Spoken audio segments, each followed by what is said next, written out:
Can you recognize the difference between arrogance and healthy self-esteem?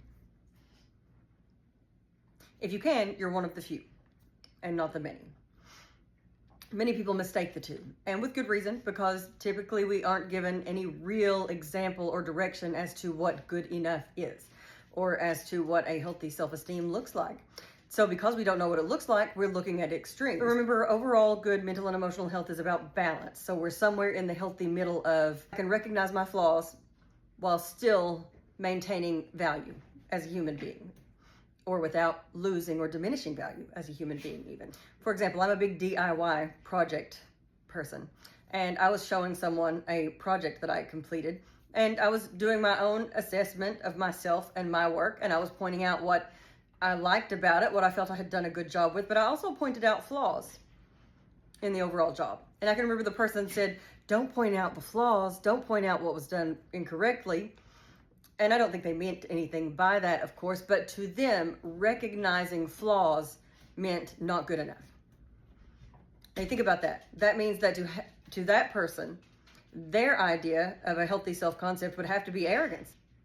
Because arrogance often only recognizes the good without a healthy balance of our human limitations, the humility that comes from awareness or acknowledgement of our human limitations. Now let's go to the other side of that. There are some situations in which maybe we might talk about a project or something we've completed, and we may speak with pride about something that we completed, and the person, and maybe be at risk of those around us seeing that as being arrogant or full of ourselves. Because to that person, they may have been taught that it's arrogant to acknowledge your strengths, that we're not allowed to acknowledge our strengths or be proud of ourselves. Well, that doesn't sound like a healthy self-concept either, does it? So a healthy self-concept, healthy self-esteem is going to involve the whole picture of us and choosing to love and accept us anyway. Now, I, for example, have tried to live a life, at least for the most part, that I could be proud of. Now, that's something I could be proud of. That doesn't mean it's what anyone else would deem to be proud of, but it's me with awareness of my limitations, where I came from at my lowest, living a life that I could be proud of with that comparison in mind.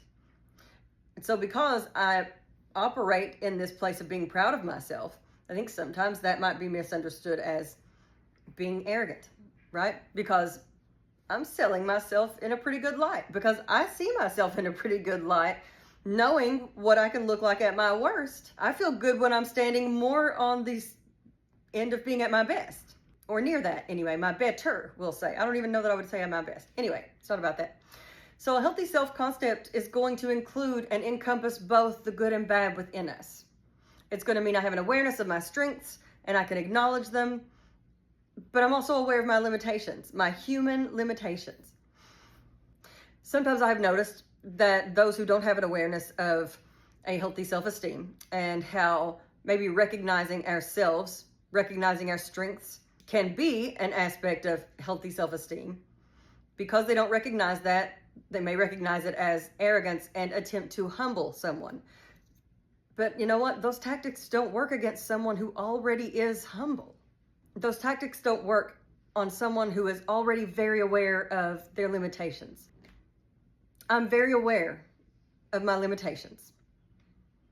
For someone who has a healthy self-esteem, a healthy self-concept, because they have decided that they maintain or retain value separate from their human limitations.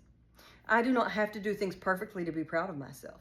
Now, that might be confusing for other people, especially if the standard that they understand of good enough or of healthy self-concept is perfect.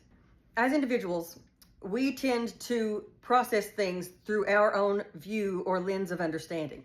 And so if my understanding of good enough is perfect, remember, I'm not allowed to recognize my flaws. Let's go back to that DIY project in which don't point out your flaws, don't point out the mistakes. See, I could point out the mistakes without feeling that the project lost value. I was still proud of the overall job that I completed, because there is no part of my overall self-concept or self-esteem that requires me to be perfect.